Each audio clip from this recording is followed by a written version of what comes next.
반갑습니다. 즐거운 통독 시간입니다. 오늘 같이 나눌 말씀은 느헤미야서인데요. 느헤미야서는 포로 귀환하고 성전이 건축되고 난 후에 시간이 좀 지났습니다. 그런데 페르시아에 살고 있었던 느헤미야에게 어떤 소식이 들리냐면 성전이 건축됐음에도 불구하고 성벽이 없어서 이들이 외부의 침을 계속 받고 본국에 살고 있는 사람이 너무나 어려운 삶을 살고 있다라는 거예요. 그 이야기를 듣고 너무나 슬퍼해서 느헤미야가 하나님 앞에 기도하고 계획을 세우고 왕에게 나아가서 허락을 맡으면서 성벽 재건을 하고 회개운동하는 그런 내용이 담겨져 있는 것이 느헤미야서입니다.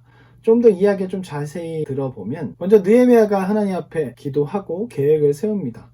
그래서 왕으로부터 재정과 재물과 호위 병사들을 얻게 되어서 그것들을 이끌고 백성들과 함께 기환해서 예루살렘에 도착하게 됩니다. 그런데 처음에 느헤미야가 왜 왔는지 이야기하지 않아요. 왜냐하면 이 주변에 있는 사람들이 성벽을 건축하려고 하고 왔다면 또다시 방해할 수도 있고 여러 가지 문제를 일으킬 수 있기 때문에 상황을 좀 지켜보기 위해서 느헤미야는 처음에 왜 왔는지 이야기하지 않고 여기저기 돌아다니면서 상황을 좀 지켜봅니다.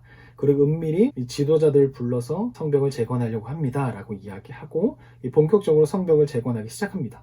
그래서 주변에 있었던 여러 부족 사람들이 괴롭히고 문제를 일으키려고 해서 결국 하나님 앞에 기도하고 또한 밤새 주야로 보초병을 세우고 또한 일을 할 때에도 한 손에는 무게를 들고 한 손에는 망치를 들면서 그렇게 일을 힘들게 하게 됩니다. 그런 가운데 느헤미야가 백성을 돌보는 일도 같이 하게 돼요.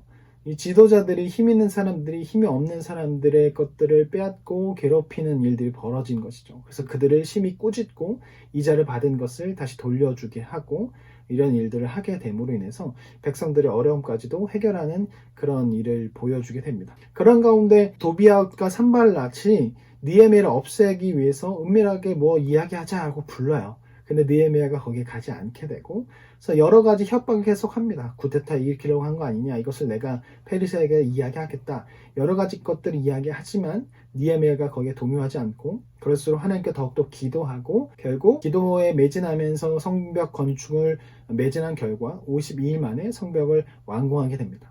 이 사실에 너무나 기뻐서 느헤미야는 인구조사를 하게 됩니다.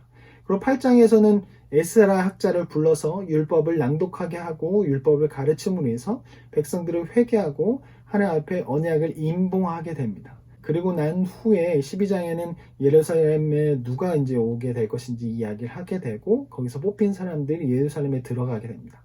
본국으로 이제 귀환을 해요. 13장에 보면 느헤미야가 걱정이 돼서 예루살렘을 다시 한번 돌아오는 장면이 돼요. 굳이 오지 않아도 되지만 너무나 본국을 사랑하고 백성들을 사랑하는 느헤미야였기 때문에 다시 한번 본국을 돌아오게 돼요. 근데 본국을 돌아오는데 이제 난리가 나는 것이죠. 성전 안에 도비아라는 사람을 불러들여서 한켠에 장소를 준 거예요. 장사하는 곳으로 만들어버린 것이죠. 그걸 레위인들의 성전에 있지 않은 거예요. 찬양한 사람들이 사라져버렸어요. 왜냐하면 그들에게 11조를 주어서 그들이 먹고 살 수 있게 해야 하는데 그것을 하지 않은 거예요. 그러다 보니까 그들이 먹고 살기 위해서 성전 밖에서 일을 하게 되어버렸고 성전이 성전의 역할을 하지 못하고 사람들은 다시금 우상 숭배하고 이방 여인들과 결혼하는 다시금 예전의 모습으로 돌아가는 일들이 벌어지게 돼서 느헤미야가 그것을 책망하고 회개를 각성하는 행동을 하게 되고 느헤미야가 하나님 내가 최선을 다했습니다 라고 이야기하면서 느헤미야가 마치게 됩니다. 에스라서와 느헤미야서를 읽음을 통해서 우리가 기억해야 할 것이 있습니다. 하나님이 신실하셨습니다. 성전을 재건하여 주셨고 성벽을 재건하여 주셨습니다. 근데 기환한 사람들은 하나님처럼 신실하지 못했습니다. 하나님이 신실하심으로 이스라엘 백성을 계속 돌보아 주시고 보호하셨는데 이스라엘 백성은 그렇지 못했습니다.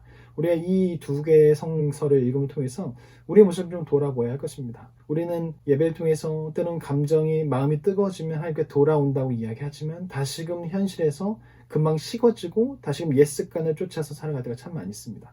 이 두 개의 성서 읽음을 통해서 지금 오늘날 나의 모습은 어떤지 다시금 식어서 다시금 옛 습관을 쫓아 살아가고 있지 않은지 돌아보면서 옛 습관을 쫓는 것이 아니라 하나님의 말씀을 쫓아 살아갈 수 있는 우리가 되었으면 좋겠습니다.